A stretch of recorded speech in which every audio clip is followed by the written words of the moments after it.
Excel PU college ಗುರುವಾಯಿನಕೆರೆ, ಕರ್ನಾಟಕದ number 1 PU college. Admissions open now.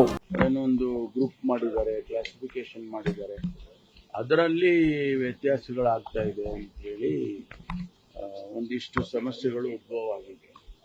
Roster ಮಾಡುವಾಗ ಒಂದು ವರ್ಗಕ್ಕೆ ಹೆಚ್ಚು ಸಿಗುತ್ತೆ ಅನ್ನುವಂಥದ್ದನ್ನ ನೋಡಿಕೊಂಡು ಈಗ ಅದ್ರ ಬಗ್ಗೆ ಏನು ಮಾಡಬೇಕು ಅಂತೇಳಿ ಚರ್ಚೆ ಮಾಡಬೇಕು. ಮತ್ತೆ ಕ್ಯಾಬಿನೆಟ್ಗೆ, ಯಾಕೆಂದರೆ ಈ ಡಿಸಿಷನ್ ಆಗಿದ್ದು ಕ್ಯಾಬಿನೆಟಲ್ಲಿ, ಅದಕ್ಕೆ ಬೇರೆ ಏನೇ ಡಿಸಿಷನ್ ಆಗಬೇಕು ಅಂದರೆ, ಬದಲಾಯಿಸೋದಿದ್ರೆ, ಅಮೆಂಡ್ಮೆಂಟ್ ಮಾಡೋದಿದ್ರೆ ಕ್ಯಾಬಿನೆಟಲ್ಲೇ ಆಗಬೇಕು ಅಂತೇಳಿ ಮುಖ್ಯಮಂತ್ರಿಗಳು ಕ್ಯಾಬಿನೆಟ್ಗೆ ಸಬ್ಜೆಕ್ಟನ್ನು ತರ್ತೇವೆ ಅಂತ ಹೇಳಿದ್ದಾರೆ. ಹಾಗಾಗಿ ಅಲ್ಲಿ ಚರ್ಚೆ ಆಗಿ ಅಂತಿಮವಾಗಿ ಏನು ತೀರ್ಮಾನ ಆಗುತ್ತೆ ಅದ್ರ ಪ್ರಕಾರ ಸರ್ಕಾರ ಕೆಲಸ ಮಾಡುತ್ತೆ.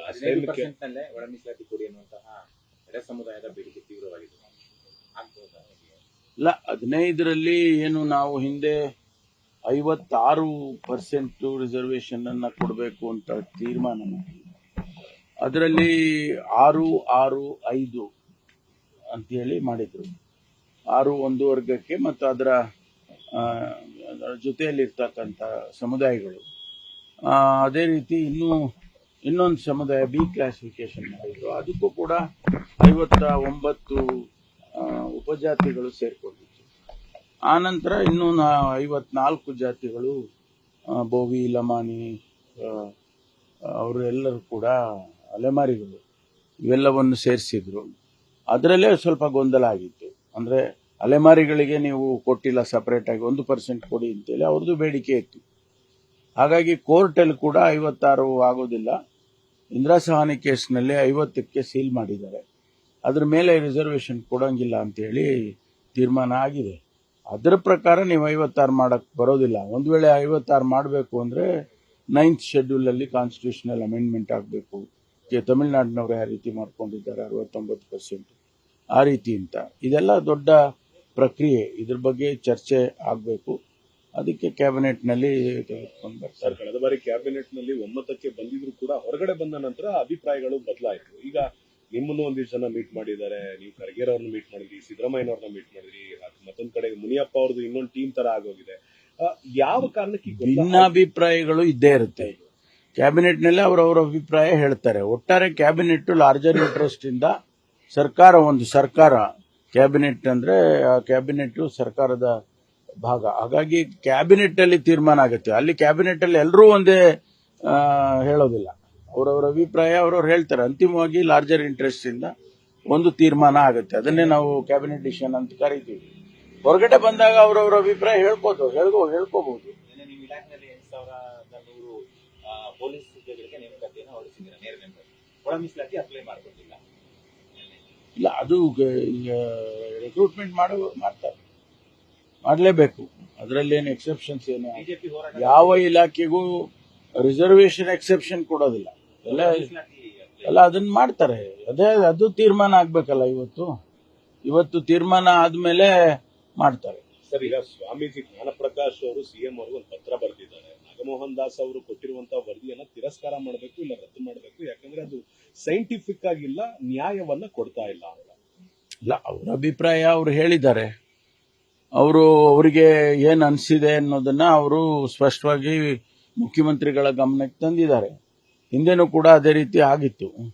ಆದ್ರೆ ಅಂತಿಮವಾಗಿ ಸರ್ಕಾರ ತೀರ್ಮಾನ ಅಲ್ವಾ, ಸರ್ಕಾರದ ತೀರ್ಮಾನ. ಬಿಜೆಪಿ ಸರ್ಕಾರ ಕುಂಟುನಕ ಹೇಳ್ತಾ ಇದೆ, 56ಕ್ಕೆ ನೇಮಕಾತಿ ಮಾಡಬೇಕು, ಅದರಲ್ಲೂ 17ಕ್ಕೆ ಒಳ ಮೀಸಲಾತಿ ಕೊಡಬೇಕು ಅನ್ನುವಂತಹ. ಇಲ್ಲ, ಅವರು ರಾಜಕೀಯ ಮಾಡ್ತಾರೆ. ಇದರಲ್ಲಿ ಅವ್ರಿಗೂ ಗೊತ್ತಿದೆ 56 ಕೊಡಕ್ ಬರೋದಿಲ್ಲ ಅಂತ ಹೇಳಿ. ಆದ್ರೆ ರಾಜಕೀಯ ಕಾರಣಕ್ಕಾಗಿ ಅವರು ಎಲ್ಲರನ್ನು ಪ್ರಚೋದನೆ ಮಾಡಿ ಪ್ರಚೋದನೆ ಮಾಡೋದು ಎಲ್ಲ ಮಾಡ್ತಾರೆ. ಅದು ರಾಜಕೀಯ. ಅದು ಎಲ್ಲರಿಗೂ ಸ್ಪಷ್ಟವಾಗಿ ಗೊತ್ತಾಗ್ತದೆ ಭಾರತೀಯ ಜನತಾ ಪಾರ್ಟಿಯವರು ರಾಜಕಾರಣ ಮಾಡ್ತಿದ್ದಾರೆ ಅಂತ. ಹಾಗಾಗಿ ನಾವು ಕೂಡ ಕಾನ್ಶಿಯಸ್ಲಿ ಕಾನೂನಿನ ಚೌಕಟ್ಟಿನಲ್ಲಿ ಏನಿದೆ ಅದನ್ನೇ ಮಾಡ್ತೀವಿ ನಾವು. ಸರ್, ಇನ್ನೊಂದು ನಿನ್ನೆ ನೀವು ಹೇಳಿದಂತ ಸಂದರ್ಭದಲ್ಲಿ ಕಮ್ಮೇನೀರ್ ಅವ್ರದ್ದು ಪ್ರೊಟೆಸ್ಟ್ ಮಾಡಿದಾಗ ಅವರ ವಿರುದ್ಧ ಕ್ರಮ ಆಗುತ್ತೆ ಅಂತ ಹೇಳಿದ್ರಿ. ಈಗ ಮತ್ತೊಂದು ಹೊಸ ಬೇಡಿಕೆ ಬಂದಿರುವಂತದ್ದು, ಆ ಪ್ರತಿಭಟನೆಯನ್ನ ತಡಿಬೇಕಾಗಿದ್ದಂತ ಇನ್ಸ್ಪೆಕ್ಟರ್ ಅವತ್ತು ತಡೆದಿಲ್ಲ, ಬದಲಾಗಿ ಅವರು ಅದಕ್ಕೆ ಭದ್ರತೆಯನ್ನು ಕೂಡ ಕೊಟ್ಟಿದ್ರು. ಅವರ ವಿರುದ್ಧ ಯಾಕೆ ಕ್ರಮ ಇಲ್ಲ ಇಲಾಖೆಯಿಂದ? ಅಲ್ಲ, ಅದನ್ನ ವಿಚಾರ ಮಾಡ್ತೀವಿ. ಅದನ್ನ ವಿಚಾರ ಮಾಡಿ ಅವ್ರ ಕಡೆಯಿಂದ ಏನಾದ್ರೂ ತಪ್ಪುಗಳಾಗಿದ್ರೆ ಅವ್ರ ಮೇಲೆ ಖಂಡಿತವಾಗಿ ಕ್ರಮ ತಗೊಂತೀವಿ. ಲಾರ್ಜರ್ ಇಂಟ್ರೆಸ್ಟ್ ಇಂದ ನೋಡಿ, ಒಂದು ಸಮುದಾಯ ನಮ್ಮ ದೇಶದಲ್ಲೂ ಇದೆ, ಸುನ್ನಿ ಶಿಯಾ ಅಂತೇಳಿ ಎರಡು ಗ್ರೂಪು ನಮ್ಮ ದೇಶದಲ್ಲೂ ಕೂಡ ಹೆಚ್ಚಿನ ಸಂಖ್ಯೆಯಲ್ಲಿ ಇದ್ದಾರೆ. ಆ ಶಿಯಾ ಸಮುದಾಯಕ್ಕೆ ಸೇರಿದವರು ಕೊಮೆನಿಯವರು, ಅವರನ್ನ ಕೊಂದಿದ್ದಾರೆ ಅಂತೇಳಿ ಅವರು ಪ್ರತಿಭಟನೆ ಮಾಡಿದ್ದಾರೆ. ಅದು ಸರಿ ತಪ್ಪು ಅನ್ನೋದ್ರ ಬಗ್ಗೆ ನಾವು ಚರ್ಚೆ ಮಾಡಿ ತೀರ್ಮಾನ ಮಾಡಬೇಕಷ್ಟೇ. ಸರ್, ಈಗ ಇನ್ನೊಂದು ಇಂಟರ್ನ್ಯಾಷನಲ್ ವಿಚಾರಕ್ಕೆ ಬಂದಾಗ ಸರ್, ನಾವು ಅಮೆರಿಕಾದ ಅಷ್ಟು ಬೇಸ್ಗಳು ಹಾಳಾಗಿದೆ, ಆಪರೇಟ್ ಮಾಡೋದಕ್ಕಾಗಲ್ಲ, ನಾವು ಭಾರತದ ಬೇಸ್ ಅನ್ನ ಆಪರೇಟ್ ಮಾಡೋದಕ್ಕೆ ಯೂಸ್ ಮಾಡಬೇಕಾಗತ್ತೆ ಅಂತ ಒಂದು ಹೇಳಿಕೆ ಬಂದಿರುವಂತದ್ದು. ಭಾರತದ ಬೇಸ್ಗಳಂದ್ರೆ ನಮ್ಮ ಏರ್ಪೋರ್ಟ್ ಗಳನ್ನ ಕೂಡ ಯೂಸ್ ಮಾಡುವಂತದ್ದು, ಡಿಫೆನ್ಸ್ ಏರ್ಪೋರ್ಟ್ ಗಳನ್ನ ಯೂಸ್ ಮಾಡುವಂತ ಚಾನ್ಸಸ್ ಇದೆ ಅಂತ.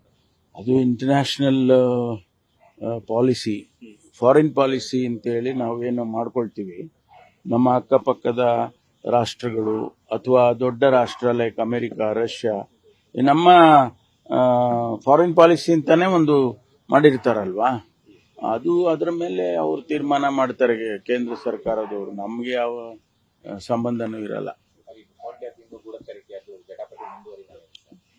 ಹೇಳ್ಕೊಳ್ಳಿ ಬಿಡಿ, ಅದಕ್ಕೆ ಹೇಳ್ಕೊಳ್ಳೋರಿಗೆಲ್ಲ ನಾವು ಏನ್ ಮಾಡೋದು.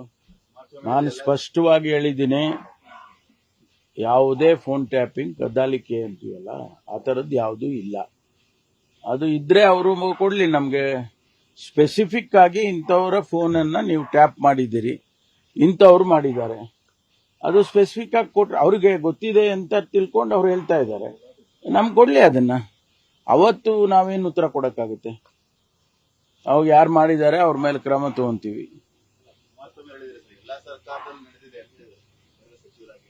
ಇಲ್ಲ, ಅವರು ಮುಖ್ಯಮಂತ್ರಿಗಳಾಗಿದ್ದವರು, ಆ ಹೇಳಿಕೆ ಎಷ್ಟು ಸರಿ ಅಥವಾ ತಪ್ಪು ಅನ್ನೋದು ಅವರೇ ಹೇಳಬೇಕು.